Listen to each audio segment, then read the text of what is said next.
Today is January 31st. Welcome to Big Book Daily. My name is Rob. I am an alcoholic. It is a thrill, honor, and joy to be here with you today as we journey through the Big Book of Alcoholics Anonymous and the 12 Steps and 12 Traditions. Today out of the Big Book, we are going to continue our journey through There's a Solution. We'll be reading page 21. Out of the 12 and 12, we're on step 4. We'll read page 43. And of course, we'll read the 24 hours a day and daily reflection. So with that, hope you all are doing well this morning, my friends. It's Saturday, it's the weekend, and hopefully you all are enjoying some Saturday morning cartoons or whatever. But yeah, let's go ahead and get to the good stuff.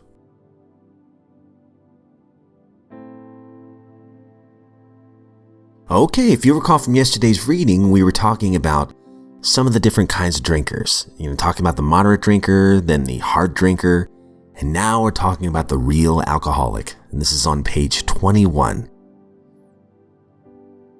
But what about the real alcoholic? He may start off as a moderate drinker. He may or may not become a continuous hard drinker. But at some stage of his drinking career, he begins to lose all control of his liquor consumption once he starts to drink. Here's a fellow who has been puzzling you, especially in his lack of control. He does absurd, incredible, tragic things while drinking. He's a real Dr. Jekyll and Mr. Hyde. He is seldom mildly intoxicated, and he is always more or less insanely drunk. His disposition while drinking resembles his normal nature but little. He may be one of the finest fellows in the world, yet let him drink for a day and he frequently becomes disgustingly and even dangerously antisocial. He has a positive genius for getting tight at exactly the wrong moment, particularly when some important decision must be made or an engagement kept. He's often perfectly sensible and well-balanced concerning everything except liquor, but in that respect, he is incredibly dishonest and selfish. He often possesses special abilities, skills, and aptitudes, and has a promising career ahead of him. He uses his gifts to build up a bright outlook for his family and himself. And then he pulls the structure down on his head by a senseless series of sprees. He's the fellow who goes to bed so intoxicated, he ought to sleep the clock around. Yet early the next morning, he searches madly for the bottle he misplaced the night before. If he can afford it, he may have liquor concealed all over his house to be certain that no one gets his entire supply away from him to throw down the wastepipe. As matters grow worse, he begins to use a combination of high-powered sedative and liquor to quiet his nerves so that he can go to work. Then comes the day when he simply cannot make it and gets drunk all over again. Perhaps he goes to a doctor who gives him some morphine or some sedative with which to taper off. Then he begins to appear at hospitals and sanitariums.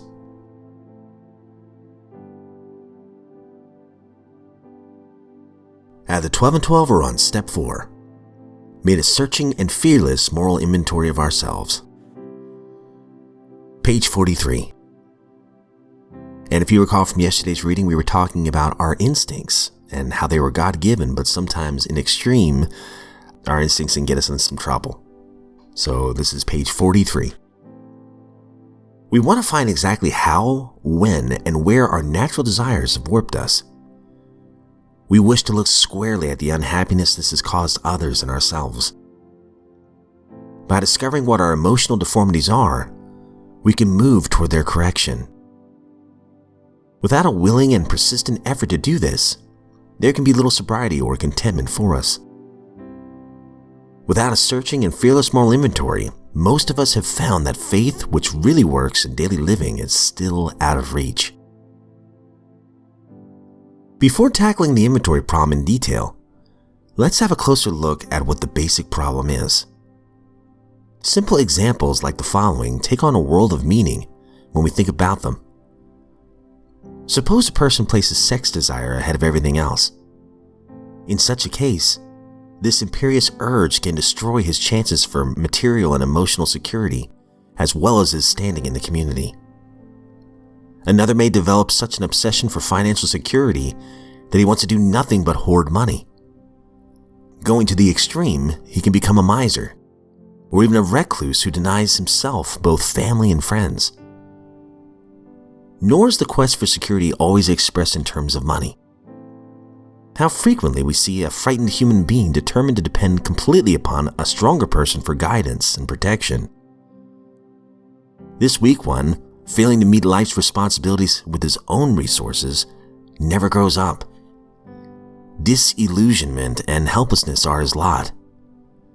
In time, all his protectors either flee or die, and he is once more left alone and afraid. We've also seen men and women who go power mad, who devote themselves to attempting to rule their fellows. These people often throw to the winds every chance for legitimate security and a happy family life.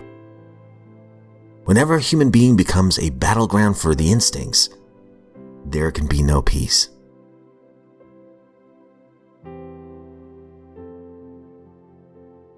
"24 hours a day, January 31st.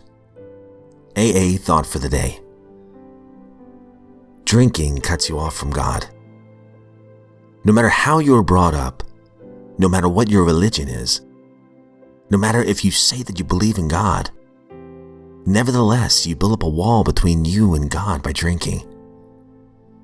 You know that you're not living the way that God wants you to, and as a result, you have that terrible remorse. When you come into AA, you begin to get right with other people and with God. A sober life is a happy life, because by giving up drinking, we've gotten rid of our loneliness and remorse. Do I have real fellowship with other people and with God? Meditation for the day. I believe that all sacrifice and all suffering are of value to me. When I am in pain, I'm being tested. Can I trust God no matter how low I feel? Can I say, "Thy will be done," no matter how much I am defeated?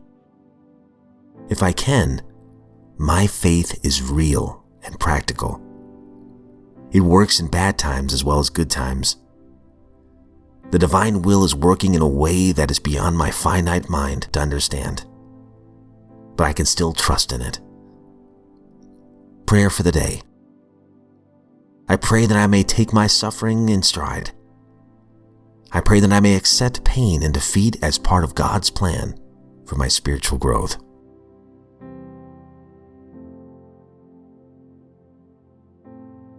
Daily Reflection, January 31st. Our common welfare comes first. The unity of Alcoholics Anonymous is the most cherished quality our society has. We stay whole or AA dies. 12 Steps and 12 Traditions, page 129. Our traditions are key elements in the ego deflation process necessary to achieve and maintain sobriety in Alcoholics Anonymous. The first tradition reminds me not to take credit or authority for my recovery. Placing our common welfare first reminds me not to become a healer in this program. I am still one of the patients. Self-effacing elders built the ward. Without it, I doubt I'd be alive.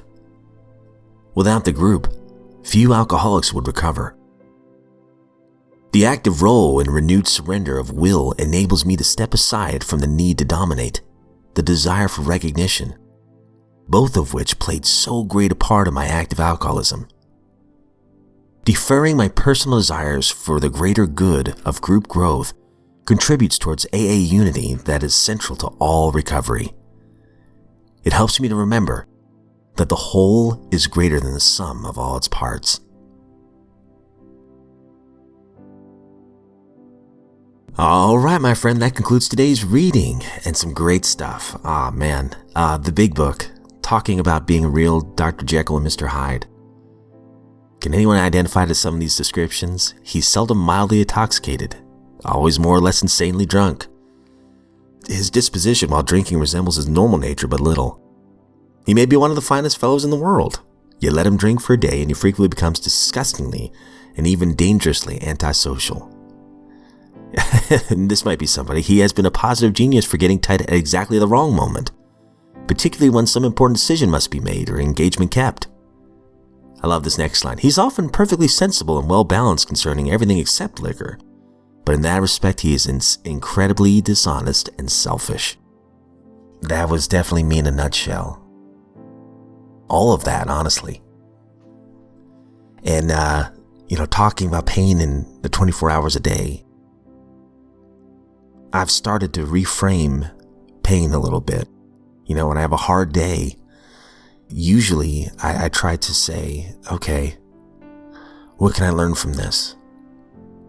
If I make a bad choice, I can apply the steps, pray for forgiveness, maybe talk to a trusted friend about it, and make amends, whether they're indirect or direct, and try my best not to do it again. I know for me, pain, it can be one of the greatest teachers ever. All I got to do is mentally go back there and remember what it was like, covering up all my lies.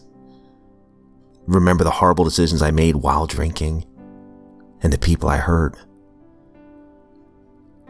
And that inspires me enough to go, you know what? I don't want to drink today. But what about other areas of my life where there's pain? Well, I think for me, I used to personalize pain. Why is this happening to me? Or personalize failure. Oh, gosh, I'm such a failure. I screwed up again. But somebody told me that pain and failure, that's just feedback to try to grow. It's not personal. So I look at it and go, okay, what do I need to adjust here? And try to make that adjustment. And this is the part that has been hardest for me, but I've tried to do, is I thank my higher power for the trial in the first place. Somebody once told me, hey, these days that you're having, they're not bad days. They're character building days, because you're going to learn something from this if you choose to look at it that way. And that always stuck out to me. So once again, it's not a bad day. It's a character building day. What can I learn from it? And thank my higher power for another day. Another opportunity to get a little bit spiritually stronger and to trust in him and things like that. But anyway, guys, I've rambled on enough. I hope you all have a great day today. Please know I don't speak on behalf of AA or NA or any other sect or denomination. I'm just a drunk in this lifeboat of recovery, really honored to be here. And if we were given another set of 24 hours, my friends, I sincerely look forward to seeing you right back here tomorrow.